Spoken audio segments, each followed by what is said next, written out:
pembahasan tentang mujizat ini jadi tema bulanan yang sudah ditetapkan Bapak Gembala. Jadi bulan ini kita sudah membahas sebanyak 3 minggu tema-tema yang berkaitan dengan mujizat. 2 minggu lalu Bapak Gembala menyampaikan tentang orang-orang yang memburu mujizat, para pemburu mujizat. Lalu minggu lalu Bapak Gembala sampaikan khotbah tentang ketika mujizat berakhir, gitu kan? Kalau Bapak Ibu tidak sempat mengikuti tema-tema ini, bisa disaksikan di YouTube. Jadi Karisma Family, GPDI Karisma Kalinegoro itu punya channel YouTube. Ya, bisa disaksikan lagi di sana. Jangan lupa like, komen, dan subscribe, gitu ya. Ya, jadi hari ini kita masih dalam tema yang sama, yaitu tentang mujizat. Saya akan share tema tentang mujizat, yaitu mengapa mujizat tidak terjadi. Waduh, ini temanya kok susah ya, kayaknya nggak enak gitu ya. Dari kemarin kok tema-temanya kok tidak mendukung kita. Kita ini pengen dengarnya tuh mujizat yang terjadi gitu ya, berkat mujizat yang terjadi dalam hidup kita. Tapi saya merenungkan bahwa Tuhan sedang mengajarkan kita untuk kita itu nggak fokus dengan mujizatnya, Bapak Ibu. Kita tidak fokus dalam hidup kita bahwa ketika dalam hidup kita ada masalah harus terjadi mujizat.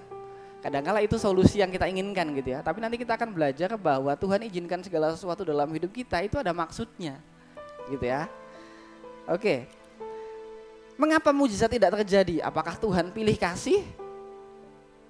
Kadang-kala kita berpikir, Tuhan saya udah ikut Engkau bertahun-tahun. Saya sudah ikut Engkau selama hidup saya mungkin. Yang sudah 20 tahun, yang sudah 40 tahun, yang sudah di atas 50 tahun. Saya sudah hidup 40 tahun, sudah hidup seberapa tahun gitu ya.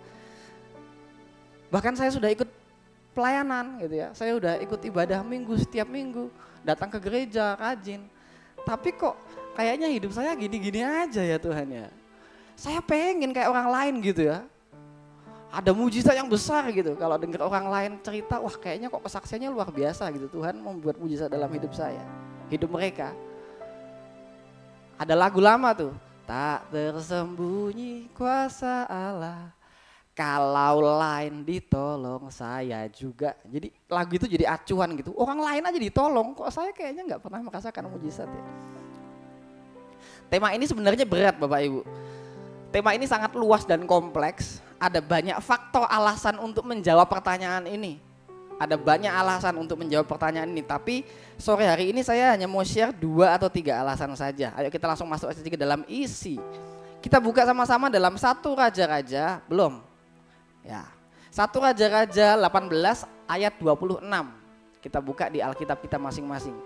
1 Raja-Raja 18 yang bawa Alkitab silahkan dibuka Alkitabnya. Kita akan baca ayat ini bersama-sama. Atau saya bacakan deh. 1 Raja-Raja 18 ayat 26 sampai 29. Silahkan dilihat Alkitabnya karena saya tidak cantumkan ayatnya di sini. Untuk baca Alkitab kita membaca sama-sama. Saya akan bacakan.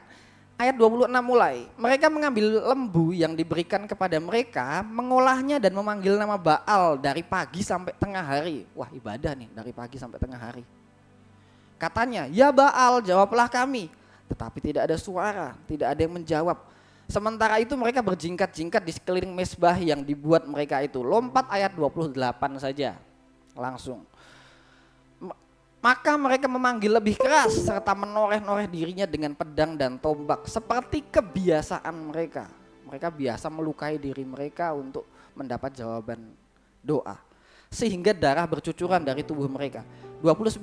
Sesudah lewat tengah hari mereka kerasukan sampai waktu mempersembahkan korban petang. Tetapi tidak ada suara, tidak ada yang menjawab, tidak ada tanda perhatian. Ini tentu bukan cerita yang asing buat kita ya. Kita sudah tahu ceritanya. Kalau belum tahu, intinya ada perlombaan antara Nabi Baal dan Nabi Elia gitu.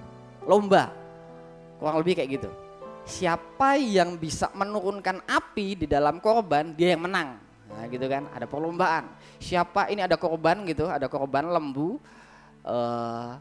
dikasih tantangan. Siapa yang bisa menurunkan api? Tapi kalian jangan pasang api sendiri, harus mujizat terjadi, api turun. Siapa yang bisa menurunkan api di dalam korban ini, dia yang menang. Dia yang diakui Tuhannya. Yuk next, baru sekarang next. Mengapa mujizat tidak terjadi? Sekarang kita akan belajar alasan pertama, yaitu alasan sinkronisasi. Alasan keterkaitan, sinkron. Ini bahasa yang sering kita dengar ya. Ada keterkaitan antara satu hal dan hal lainnya.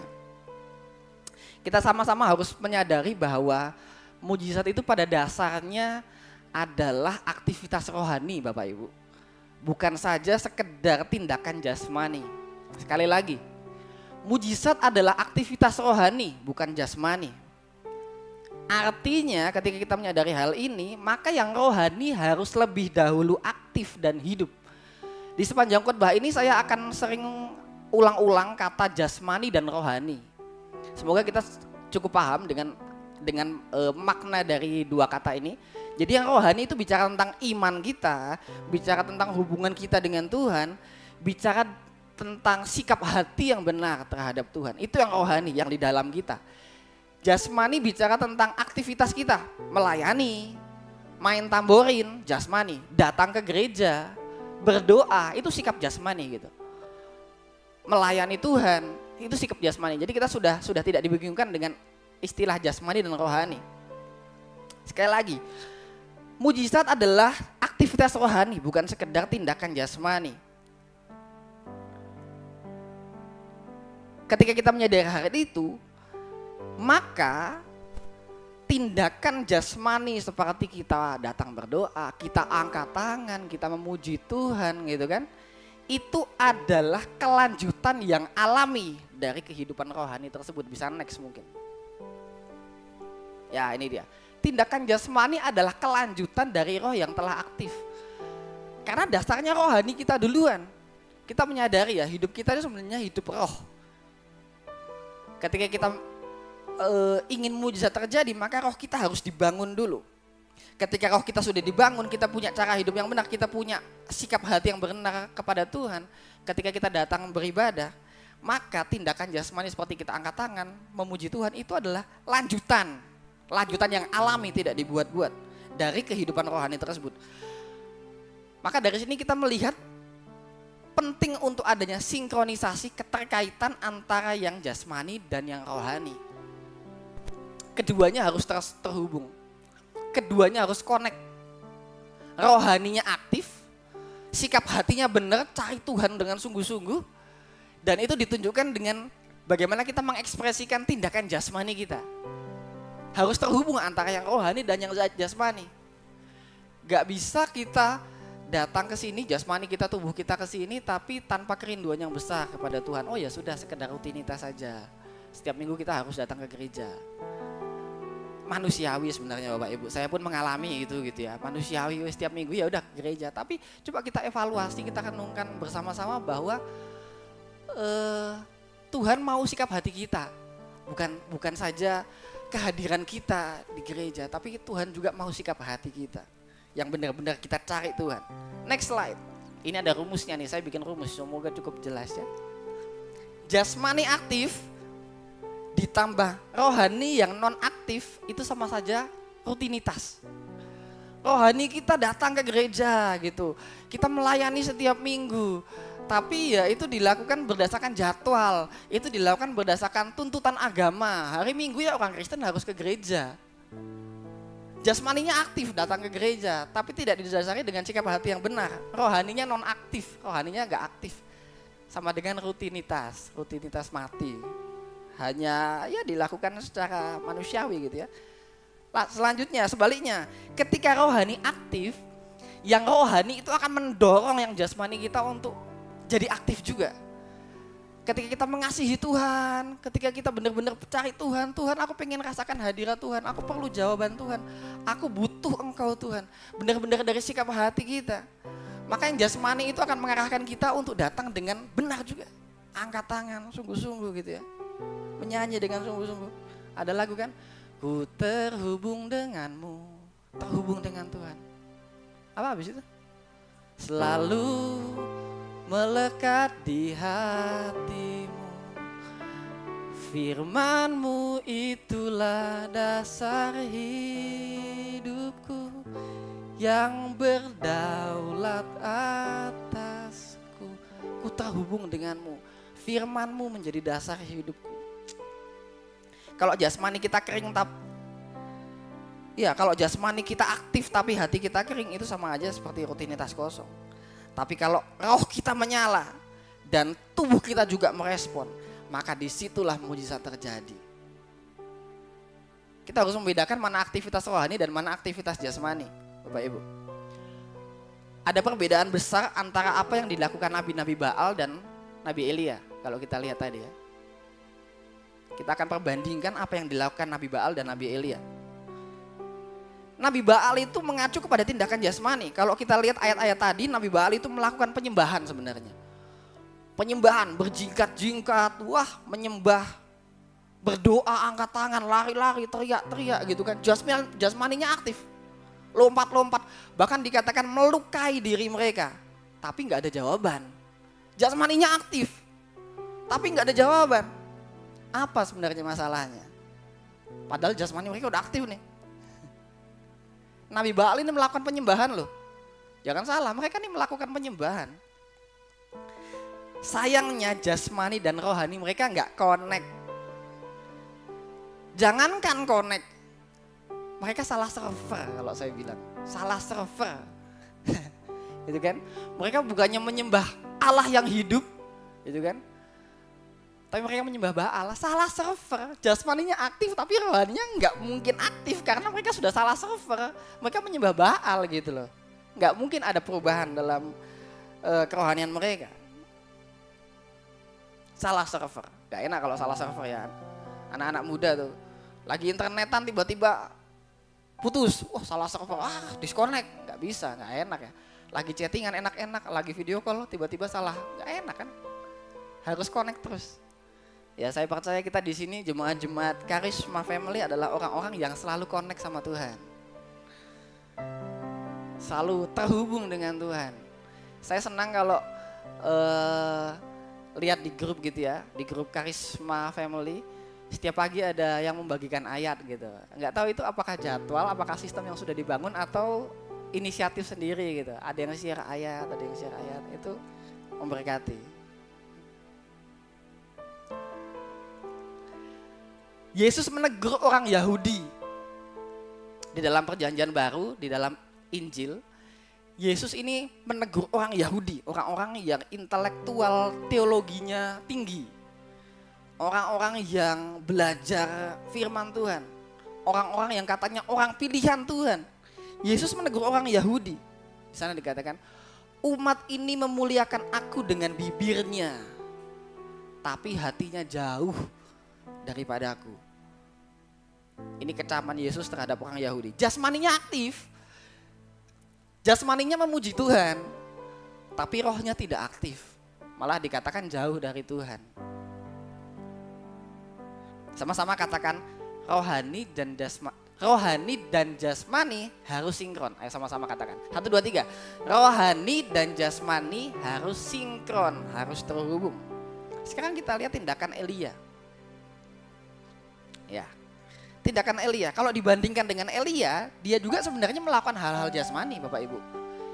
Coba kita perhatikan ayat 31, masih di pasal yang sama. Ayat 31 di sana dikatakan dia mengambil batu. Mengambil, ya kan? Mengambil itu kan tindakan jasmani. Mendirikan mezbah, ayat 32, sana dia bilang. Ayat 33, dia menyusun kayu api dan memotong lembu. Ini semuanya tindakan jasmani. 34, menuang air, membuat konteksnya jadi semakin nggak logis. Harusnya api turun tapi disiram air, semakin tidak masuk akal gitu kan. Ini tindakan jasmani yang dilakukan Nabi Elia. Tapi perbedaannya adalah apa yang dilakukan Nabi Elia itu adalah respon dari iman, respon dari perintah Tuhan gitu ya. Dan yang paling penting dia pasti connect dengan Tuhan. Di ayat 36 dan 37 dia berdoa kepada Tuhan yang hidup, dia nggak berdoa sama Baal.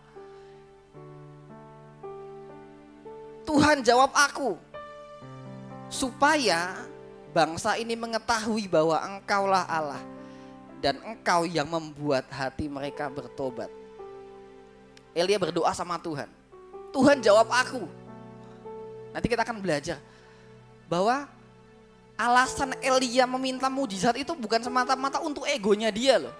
Coba Bapak Ibu perhatikan ayat 36 dan 37. Tuhan jawab aku, Tuhan kasih mujizat.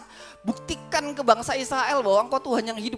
Supaya aku menang. Enggak gitu. Supaya aku yang kelihatan benar. Enggak. Supaya aku diberkati Tuhan. Tidak. Tapi ini doa Elia. Supaya bangsa ini mengetahui bahwa engkaulah Allah. Dan engkau yang membuat hati mereka bertobat. Jadi sebenarnya kadangkala Tuhan buat mujizat itu supaya kita bertobat. Supaya kita belajar. Tuhan membuat sebuah perubahan, membuat sesuatu yang tampaknya spektakuler itu bukan semata-mata supaya kita diberkati, bukan semata-mata buat kita senang gitu. Tapi Tuhan ingin ketika datang berkat Tuhan kita punya sikap hati yang benar. Wah, kita semakin tahu Tuhan. Next slide. Ya, next lagi. Kemarin di KFC Agape hari Jumat kita sharing-sharing dan salah satu anggota KFC sempat share tentang ini. Markus ya. Oh ini kata Yesus tadi ya. Ya, nggak sinkron.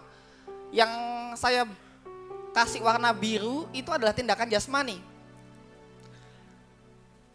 Orang-orang munafik, benarlah menubuat Yesaya tentang kamu. Bangsa ini memuliakan aku dengan bibirnya, tindakan jasmani. Tapi hatinya jauh. Ini nggak connect nih, unsinkron. Apa yang dilakukan orang-orang Yahudi tidak sinkron antara jasmani dan rohani. Bibirnya memuliakan Tuhan, tapi hatinya jauh. Nah ini kita perbandingkan dengan sesuatu hal yang sinkron. Markus 2 ayat 4-5 saya bacakan. Tetapi mereka tidak dapat membawanya kepadanya karena orang banyak itu. Lalu mereka membuka atap yang di atasnya, sesudah terbuka mereka menurunkan tilam tempat orang lumpuh itu terbaring. Ketika Yesus melihat iman mereka, berkatalah ia kepada orang lumpuh itu, "Hai anakku, dosamu sudah diampuni." Yang biru di sini saya bilang, membuka atap ini bicara tentang hal yang jasmani, menurunkan tilam. Jadi empat kawan lihat temannya lagi lumpuh, dia punya inisiatif, kita bawa ke Tuhan, kita bawa ke Yesus. Tapi ternyata kondisinya nggak memungkinkan, niatnya mau ditaruh di depan Yesus langsung gitu ya. Tapi ternyata banyak orang, terlalu banyak kerumunan orang yang mendatangi Yesus. 4 orang ini punya cara, mereka buka atap, jebol atap, ini rumah orang nih dijebol atapnya gitu. Kita bayangin nggak iman mereka gitu ya. Membuka atap yang di atasnya, sesudah terbuka mereka menurunkan tilam. Ini tindakan jasmani nih. Tindakan jasmani mereka menurunkan tilam, berat-berat, aduh angkat orang lumpuh, berat-berat punya effort yang besar gitu, tindakan jasmani. Dan itu diimbangi dengan rohani mereka yang aktif. Bahkan ini kata Yesus sendiri, ayat 5, ketika Yesus melihat iman mereka, ini pernyataan Yesus sendiri bahwa 4 orang ini melakukan hal itu berdasarkan iman. Berdasarkan iman, berkatalah ia kepada orang lumpuh itu, "Hai anakku, dosamu sudah diampuni."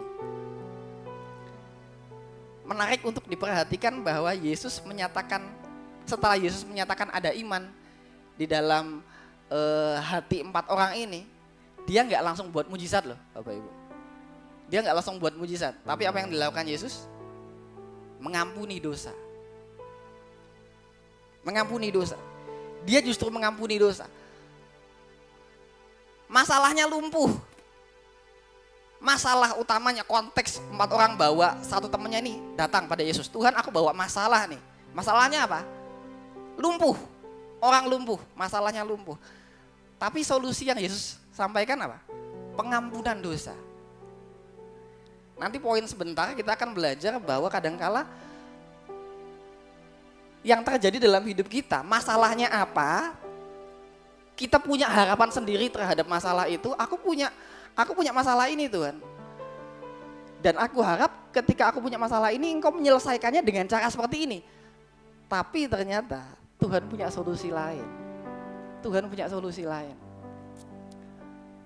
Anak-anak muda, aku punya masalah Tuhan, gak punya kuota. Siapa tahu kalau Tuhan kasih kuota kamu malah mainnya TikTokan terus.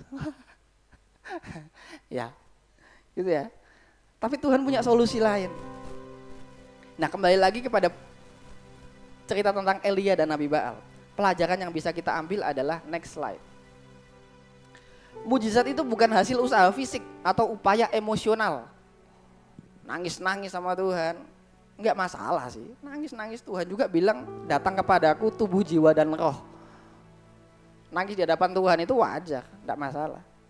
Tapi bukan soal itu ya.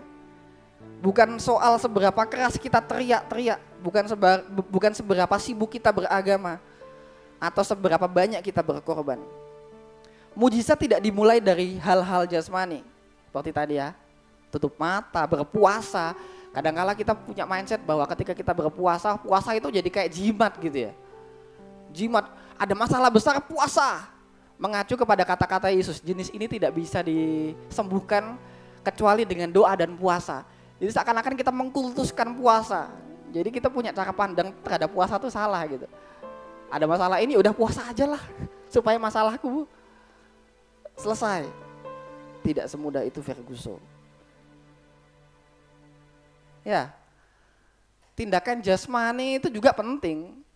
Tindakan jasmani juga Tuhan suruh datang ke gereja. Alkitab pun menuliskan hal yang sama. Yesus pun bilang, marilah kepadaku semua yang letih lesu. Datang kepadaku. Di Injil, kitab Injil Yesus bilang, minta, cari, ketok. Minta, cari, dan ketok. Ini tindakan fisik. Mintalah, carilah, ketoklah. Itu tindakan fisik. Tuhan juga suruh kita beraksi. Tuhan juga suruh tindakan kita juga benar. Tindakan jasmani kita juga aktif gitu. Tapi lebih daripada itu, Tuhan minta rohani kita benar juga. Kalau Elia membangun mezbah korban tadi ya, tindakan jasmani. Kalau Elia ini membangun mezbah korban tadi ya, segala macam tindakan fisik yang dia lakukan tadi ya. Ayo kita juga membangun mezbah doa dengan sikap hati yang connect sama Tuhan. Kita bangun persekutuan kita dengan Tuhan. Setiap pagi, Tuhan terima kasih aku masih ada. Terima kasih untuk anugerah-Mu yang besar. Aku sadar kalau pagi hari ini aku masih ada. Itu hanya karena anugerah Tuhan. Kita gak pernah tahu kita tidur tiba-tiba dipanggil Tuhan, gak pernah tahu kan. Oleh karena itu saya selalu mendisiplin kami berdua, keluarga baru. Bangun pagi jangan lakukan hal yang lain. Berdoa dulu. Terima kasih.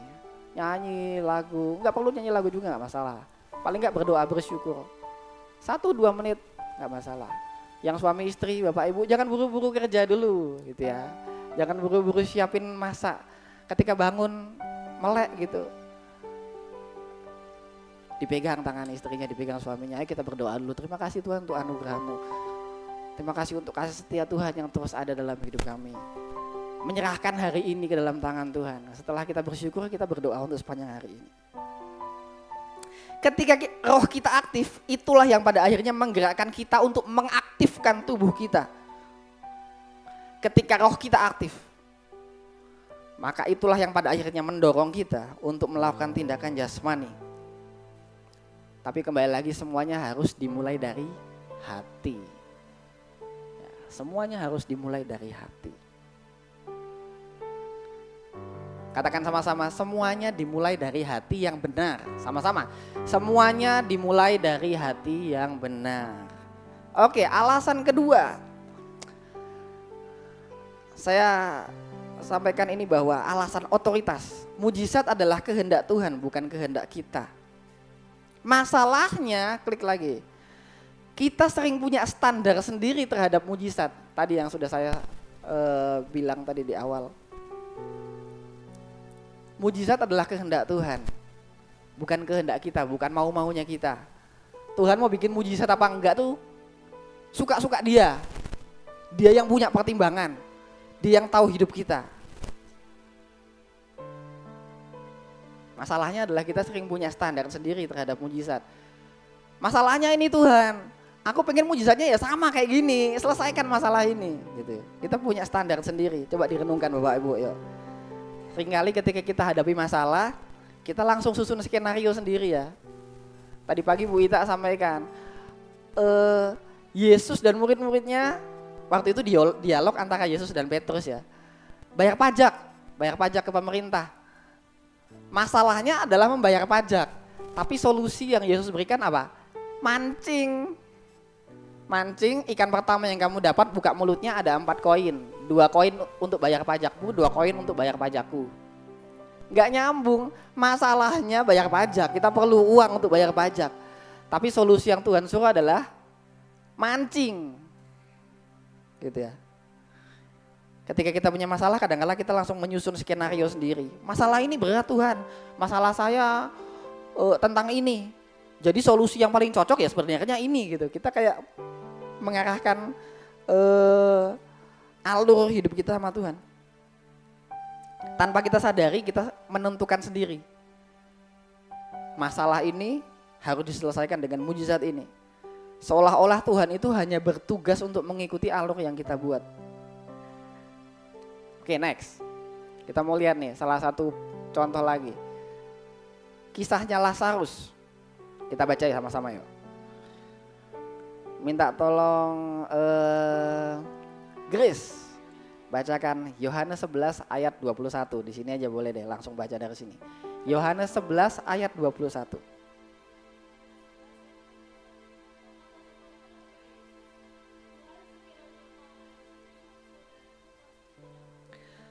Ya, ini kisahnya tentang Lazarus mati. Lalu ketika Yesus datang, Marta, salah satu saudara Lazarus bilang gini, Tuhan, sekiranya engkau ada di sini, saudaraku pasti nggak mati. Marta ini seakan-akan punya skenario sendiri. Kalau bisa saya bahasakan ya, coba engkau di sini cepet gitu loh Tuhan, coba engkau datang cepet. Ketika saudaraku sakit, coba engkau datang cepet, langsung datang ke sini, pasti saudaraku nggak akan mati. Marta punya skenario sendiri. Kalimat ini tuh sebenarnya sama seperti ketika kita berkata gini sama Tuhan. Coba engkau berkati aku Tuhan. Tuhan coba engkau berkati aku.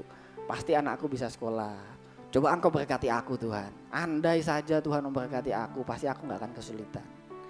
Coba Tuhan segera sembuhkan aku. Pasti tokoku bisa rame. Kita punya skenario sendiri nih. Coba Tuhan kasih aku kerjaan. Pasti aku bisa menabur persembahan kepada gereja. Kita punya skenario sendiri terhadap masalah kita. Sama seperti Marta dan Maria. Mereka berharap Yesus segera datang sebelum Lazarus mati. Logikanya kalau Yesus datang, maka Lazarus gak jadi mati, bisa disembuhkan ketika sakit gitu. Tapi yang menarik, apa tanggapan Yesus ketika mendengar Lazarus mati? Nah ini, VV bacakan, ayo yang keras.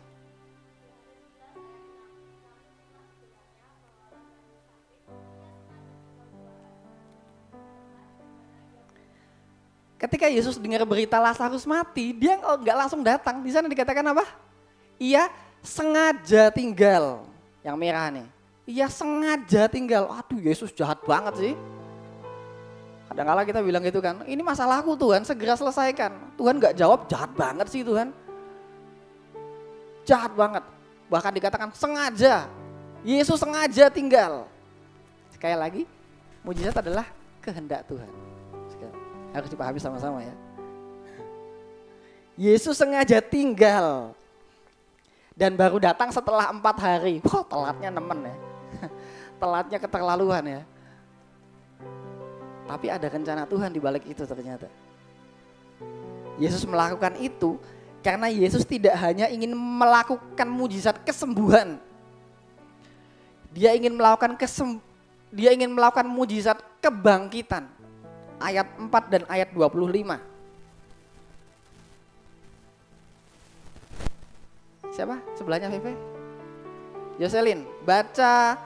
Oh ini gak ditulis tapi buka Alkitabmu, buka Alkitabmu. Yohanes 11 ayat 4. Yohanes 11 ayat 4.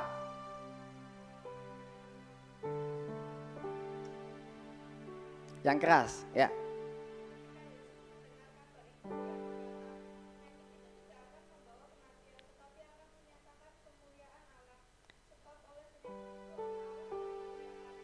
Ya, lanjut ayat 25. Yohanes 11 ayat 25.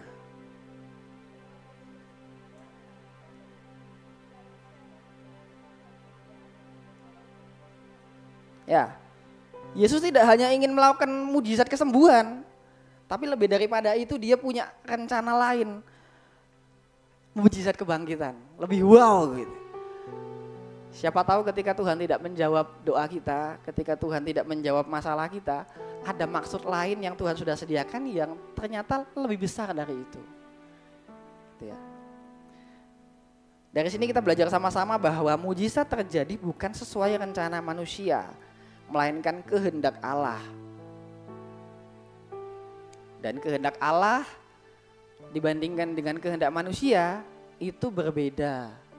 Kita maunya apa, logika kita mengatakan ini, tapi Tuhan punya kehendak lain. Kehendak manusia dan kehendak Tuhan itu berbeda. Ojo dibandingke. Denny Caknan ngomongnya gitu ya. Ojo dibanding-bandingke. Saya kurang setuju dengan lagu itu. Karena lagu itu sebenarnya lagu bentuk keminderan. Wong kok ngene kok dibanding-bandingke. Minder. Aku nggak bisa dibandingkan dengan dia, pasti dia yang menang. Nggak bisa. Kita anak Tuhan itu harus gigih gitu. Bersinar, pede diri kita. Karena Tuhan ciptakan kita itu punya kekuatan masing-masing. Tuhan tidak selalu menyelesaikan masalah sesuai dengan cara yang kita pikirkan. Kenapa? Bisa next. Ya, Tuhan tidak selalu menyelesaikan masalah sesuai dengan cara yang kita pikirkan. Kenapa? Karena Tuhan bukan hanya fokus menyelesaikan masalah, tapi ini alasan yang selanjutnya nanti kita akan pelajari. Tetapi membentuk pribadi kita lewat masalah. Alasan ketiga, alasan pembentukan, alasan transformasi. Tadi alasan pertama adalah alasan sinkronisasi, alasan keterkaitan antara roh dan jasmani. Alasan kedua adalah alasan otoritas. Mujizat itu bicara tentang kehendak Tuhan, bukan kehendak kita. Dan alasan ketiga tentang alasan pembentukan. Tuhan lebih peduli hati kita daripada solusi instan. Pertanyaannya, apakah Tuhan bisa buat mujizat instan? Apakah Tuhan bisa buat mujizat sekejap?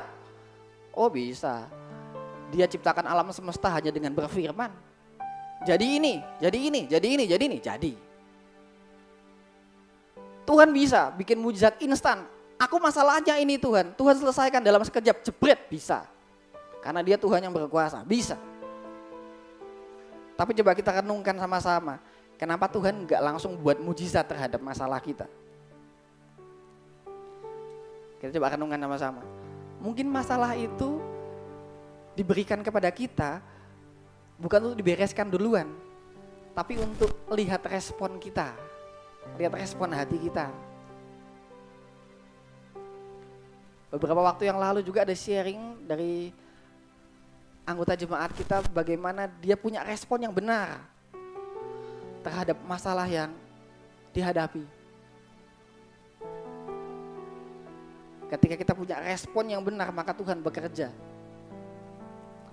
Ketika kita punya masalah dan kita punya sikap hati yang benar, punya cara pandang yang benar terhadap masalah itu, Tuhan bekerja. Seringkali mujizat yang Tuhan inginkan bukan perubahan di luar. Nah ini tulisannya. Seringkali mujizat yang Tuhan inginkan bukan perubahan di luar. Apa yang tampak nyata di depan mata kita. Tapi perubahan yang ada di dalam kita dulu. Mujizatnya perubahan di dalam kita dulu. Tuhan mau ubahkan kita melalui masalah yang terjadi. Tuhan gak serta-merta langsung berikan solusi. Masalahmu ini langsung buat mujizat selesai masalahnya. Enggak, tapi melalui masalah yang terjadi Tuhan mau lihat respon kita. Tuhan mau lihat hati kita kayak gimana. Kalau kita kembali lagi kepada cerita Elia dan Nabi Baal. Tadi doanya Elia apa? Supaya bangsa ini mengetahui dan bertobat kepadamu. Elia berdoa kepada Tuhan, Tuhan buat mujizat supaya bangsa ini bertobat. Bertobat itu bicara tentang respon hati. Bertobat itu bicara tentang bagaimana kita punya sikap hati yang benar terhadap masalah. Jadi Tuhan itu bukan buat mujizat untuk egonya Elia, untuk kesenangannya Elia. Wah aku bikin mujizat supaya hambaku dipermuliakan. Ada kasus seperti itu, ada. Kasus-kasus di Alkitab ada di mana Tuhan itu membela hambanya. Yeremia diejek Elisa diejek anak-anak kecil. Botak. Ada di Alkitab nih. Ceritanya ada. Anak kecil ejek hamba Tuhan. Botak. Elia ngomel ke Tuhan, lakukan pembelaan.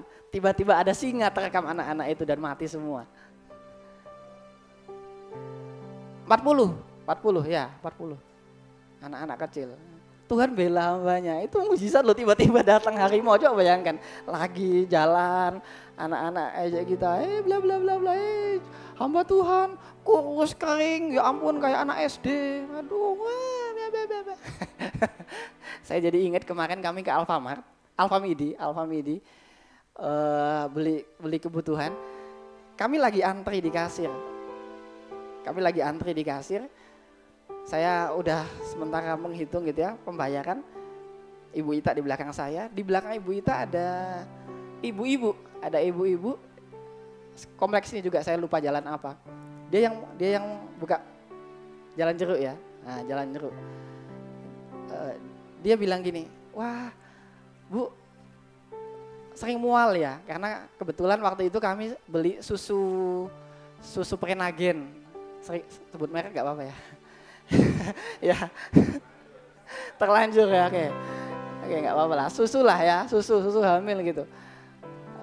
Ibu itu komentar sama Ibu Ita nggak tahu namanya. Ibu sering mual ya? Iya Bu. Oh sudah suami istri? Iya kami sudah suami istri. Nah ini yang menarik, ini yang terekam di memori saya. Oh ya ampun sudah suami istri ya. Saya pikir masih anak SMA. saya langsung balik belakang. Puji Tuhan awet enom ya Bu ya. Puji Tuhan awet enom ya Bu ya. Puji Tuhan awet enom. Oh ya. Kayak anak SMA Bapak Ibu. Ya puji Tuhan lah ya, positifnya awet enom. Gitu. Sampai mana tadi? Elisa ya. Ada juga kalanya Tuhan buat mujizat untuk membela hambanya tuh ada juga. Kisah-kisahnya tuh banyak juga di Alkitab. Tapi kadangkala coba pahami bahwa ketika masalah datang, Tuhan gak serta-merta langsung buat solusi instan, jebret mujizat jadi. Nah, ini alasan ketiga. Tuhan lebih peduli hati kita. Daripada solusi instan terhadap masalah kita. Kesimpulan. Yuk next. Mengapa mujizat tidak terjadi? Yang pertama kita sudah belajar tadi. Next, alasan sinkronisasi. Mujizat adalah aktivitas rohani bukan jasmani. Antara yang jasmani dan yang rohani harus sinkron. Ayo coba periksa hati kita sama-sama. Kita punya sikap hati yang benar apa enggak? Apakah aktivitas jasmani kita itu dilakukan hanya sekedar rutinitas aja, atau benar-benar kita punya kesungguhan cari Tuhan, bangun persekutuan dengan Tuhan, punya cara pandang yang benar terhadap Tuhan, sikap hati yang benar ketika kita datang ke gereja, ketika kita berdoa datang kepada Tuhan, cari wajahnya. Jangan cari mujizatnya dulu, cari Tuhan dulu. Yang kedua adalah alasan otoritas. Mujizat adalah kehendak Tuhan, bukan kehendak kita. Jangan terlalu cepat mendikte Tuhan. Masalah ini ya solusinya ini Tuhan. Masalah ini ya harusnya diselesaikan dengan cara seperti ini. Kita mendikte Tuhan. Padahal tadi kita menyanyikan, Engkaulah Tuhan, Engkaulah Raja, berdaulat atas hidupku. Tadi juga ku terhubung denganmu. Firman-Mu itulah dasar hidupku yang berdaulat atasku. Ketika kita tahu bahwa hidup kita itu ada dalam kedaulatan Tuhan, maka izinkan Dia yang mengarahkan kita. Masalah ini loh, dalam lembah kelam Engkau gembalaku yang terus menuntun aku. Dalam lembah yang ada mautnya, Tuhan gak biarkan kita sendiri. Tuhan tahu jalan hidupnya. Mujizat adalah kehendak Tuhan, bukan kehendak kita. Jangan terlalu cepat mendikte Tuhan. Kita boleh berdoa, karena memang itu yang diajarkan Alkitab. Berdoalah. Tuhan juga suruh kita berdoa. Tapi biarkan Tuhan yang menentukan jalannya. Tetap harus berdoa. Paulus bilang kepada jemaat Tesalonika, tetaplah berdoa. Tapi jawabannya biar dari Tuhan. Alasan ketiga, alasan pembentukan, alasan transformasi. Tuhan lebih peduli hati kita daripada solusi instan. Saat masalah datang, coba kita bertanya kepada Tuhan. Bukan hanya kita bertanya, gimana cara keluar dari masalah ini ya? Gimana cara kita mengatasi masalah ini ya? Tapi coba kita bertanya kepada Tuhan, Tuhan, apa yang Engkau mau ajarkan melalui masalah ini? Ketika Tuhan kasih masalah, coba kita renung, Tuhan mau aku berubah dalam hal apa?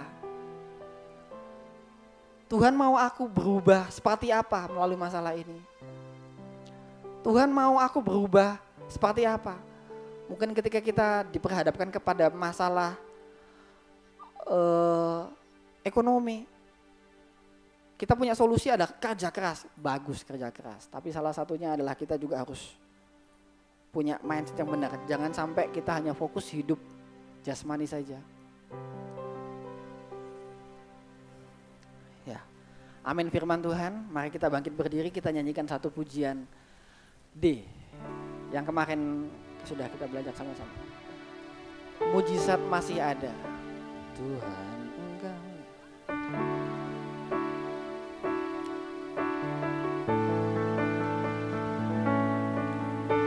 Tuhan Engkau ajaib bagiku.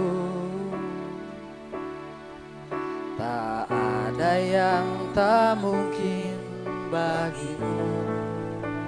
Kau yang telah berfirman, Kau yang telah berfirman dan semuanya jadi.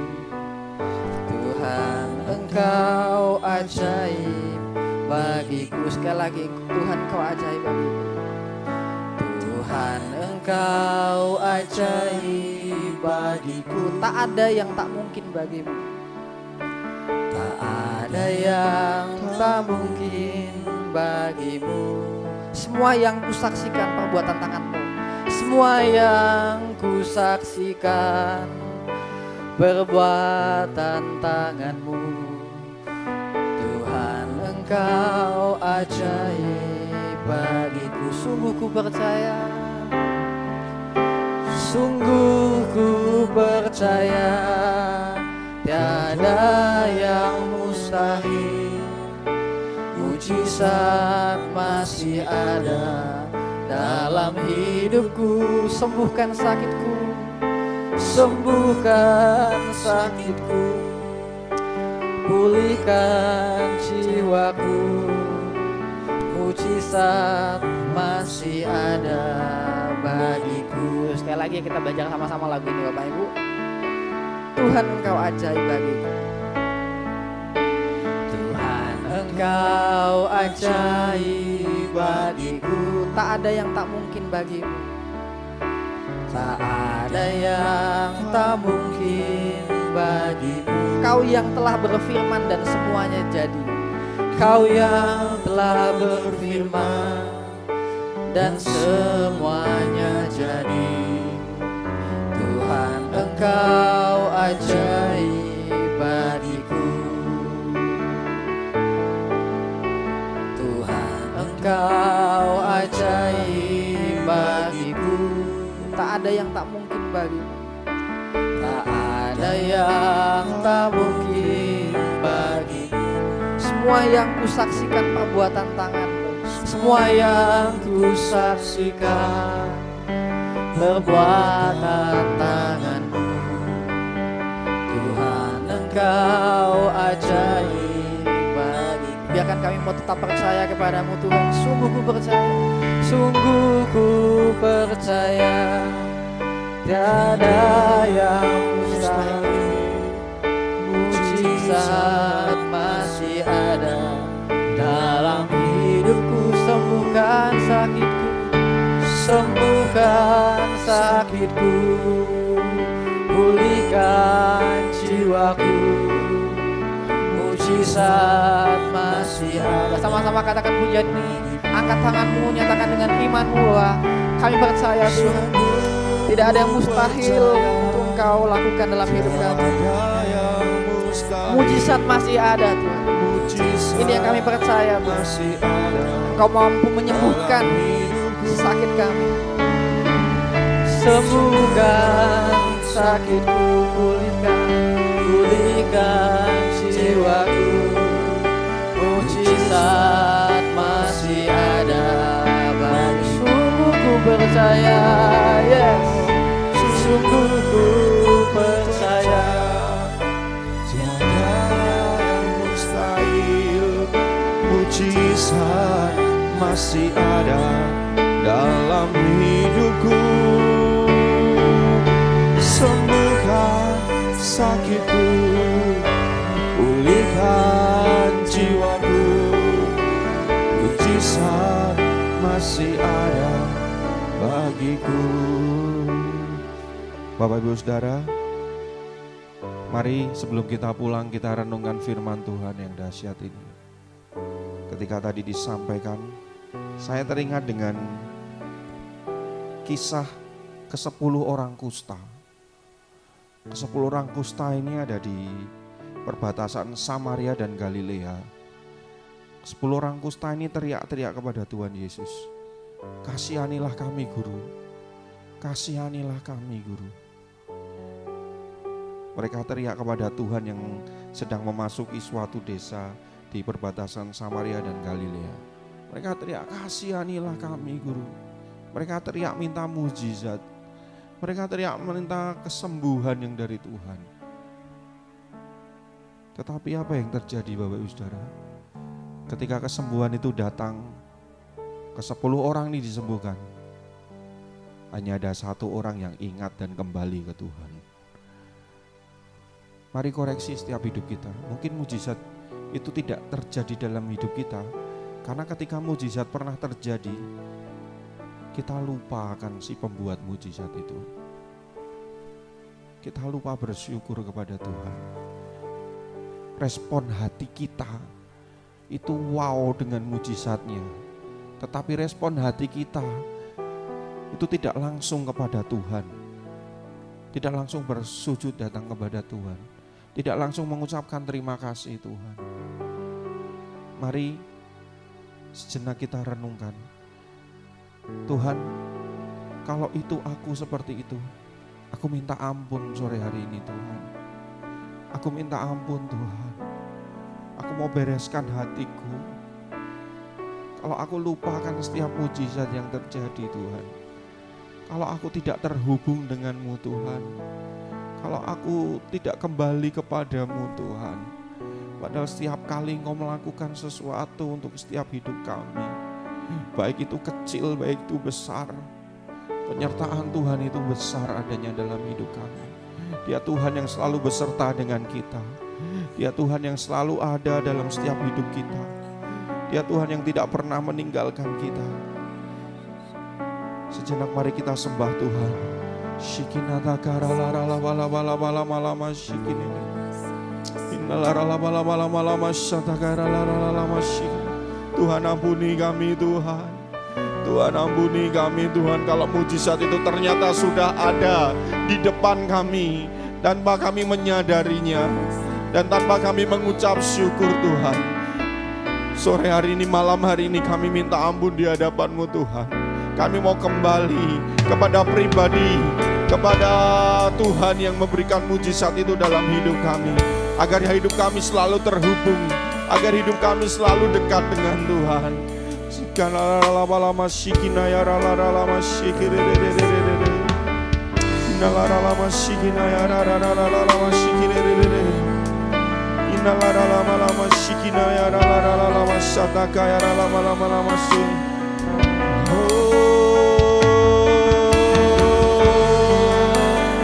Masih ada waktu, masih ada kesempatan untuk Tuhan kerjakan sesuatu yang dahsyat dalam hidup kita. Mari gunakan waktu yang ada.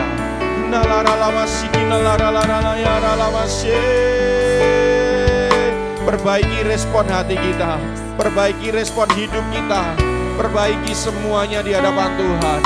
Minta ampun di hadapan Tuhan. Ampuni kami Bapa, ampuni kami Tuhan.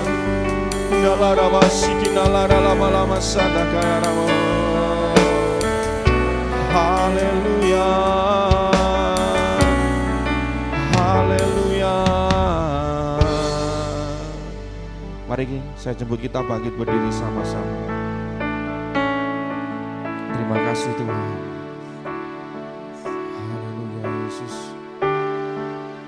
Engkau kuatkan aku bertahan, Kau harapan dalam kesesakan, Kau buktikan kesetiaan-Mu Tuhan. Engkau Allah Immanuel, Kau kuatkan, yes amin, ku bertahan, Kau harapan dalam kesesakan, Kau buktikan kesetiaan-Mu Tuhan. Engkau Allah Immanuel, katakan Kau kuatkan. Oh, aku bertahan Tuhan dalam kesesakan, Kau buktikan kesetiaan-Mu Tuhan. Engkau Allah Immanuel, lebih lagi katakan Kau kuatkan. Amin, aku bertahan, semua karena-Mu Tuhan.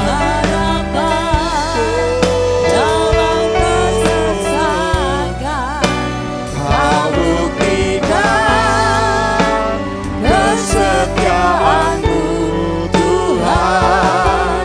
Engkau Allah Immanuel. Sebelum kita pulang, angkat tangan kita sama-sama katakan kepada Tuhan. Kau kuatkan aku bertahan, yes Tuhan. Ya Bapa, Kau harapan kami Tuhan. Kesetiaan-Mu Tuhan. Engkau lebih lagi, sekali lagi katakan Kau kuatkan. Aku bertahan, Kau harapan dalam kesesakan, Kau buktikan, yes, Kau buktikan Tuhan. Tuhan, Engkau Allah Immanuel, Engkau Allah Immanuel, Engkau Allah Immanuel, Engkau Allah Immanuel.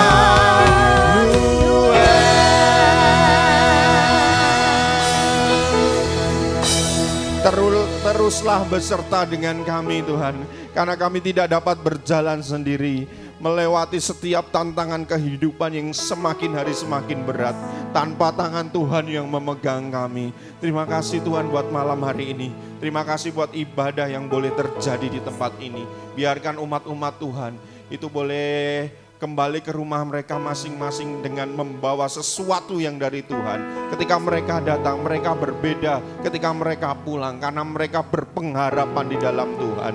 Terima kasih Bapak, terima kasih Tuhan Yesus, terima kasih buat firman-Mu. Biarkan firman itu boleh tertanam dalam hidup kami. Kami tidak hanya menjadi pendengar firman-Mu, tetapi kami menjadi pelaku-pelaku firman-Mu dalam setiap kehidupan kami. Jadikan kami anak-anak dan hamba-hamba-Mu yang lebih berkenan di hati Tuhan. Terima kasih Bapa. Dan sekarang pulanglah umat-umat Tuhan. Terimalah berkat damai sejahtera, kasih anugerah Tuhan, kasih setia Tuhan itu boleh mengalir dalam setiap hidup kita, sekarang sampai selama-lamanya. Apapun yang kau kerjakan akan selalu berhasil. Apapun yang kau lakukan ada tangan Tuhan yang menopang hidupmu. Kau tidak akan pernah terjatuh, karena Tuhan selalu beserta dengan engkau. Dan biarkan kasih rahmat dan anugerah Bapa, anugerah Tuhan Yesus menyertai setiap langkahmu. Engkau tidak akan pernah tergeletak, sebab tangan Tuhan selalu ada, menuntun dan selalu menopang setiap hidupmu. Pulanglah dan biarkan segala berkat damai sejahtera mengalir dalam hidupmu.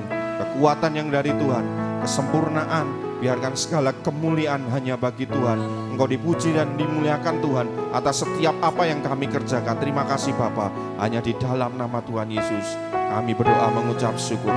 Haleluya. Amin. Tuhan Yesus memberkati.